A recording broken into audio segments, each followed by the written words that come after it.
Et il donne en particulier un ordre au général Pélissier, qui est un général donc, de la région de Mostaganem, de poursuivre les tribus dissidentes. Et il ajoute, si elles se réfugient dans des grottes, enfumez-les comme des renards. Les indigènes sont des animaux, donc c'est pas très grave si on les enfume. Et l'enfumade, donc le mot enfumé figure sous la plume de Bugeaud. L'enfumade, c'est donc la pratique qui consiste à, lorsqu'une tribu avait été soit par résistance, il y avait eu des francs-tireurs qui avaient pu tirer sur une colonne française, soit tout simplement par peur. Ces tribus se réfugiaient là où elles connaissaient bien sûr par cœur cette région, c'est-à-dire dans les grottes légèrement surélevées. Eh bien, l'armée française, plutôt que de risquer de voir ses propres soldats tués par les francs-tireurs qui avaient quand même des fusils qui étaient en surplomb, amenait des fagots et les brûlait.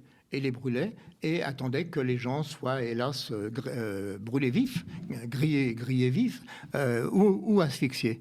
Et l'erreur qu'a faite Pélissier, c'est qu'il avait dans son entourage, au nom de la solidarité des pays d'Occident sans doute, un officier espagnol qui lui a été horrifié par ce qu'il a vu et qui a réussi à faire passer à un journal espagnol dont j'ai oublié le nom, le récit, qui ensuite, bien sûr, a fait boule de neige et est arrivé jusqu'à l'opinion française.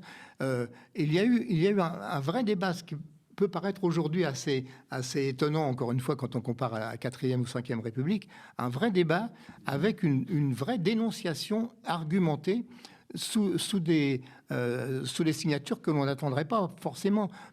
Par exemple, le duc de la Moscova, qui était le petit-fils, ou peut-être le fils du maréchal Ney, à la Chambre des Pairs. La Chambre des Pairs, c'est pas un refuge de gens de gauche, hein, c'était tous des aristocrates. Hein.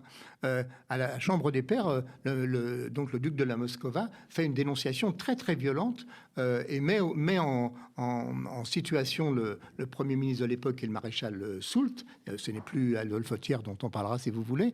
C'est Soult et il lui dit et c'est désavoué. Et l'autre il dit oui mais peut-être il faut observer de plus près. Je désavoue et les pairs lui disent il ne suffit pas de désavouer, il faut condamner.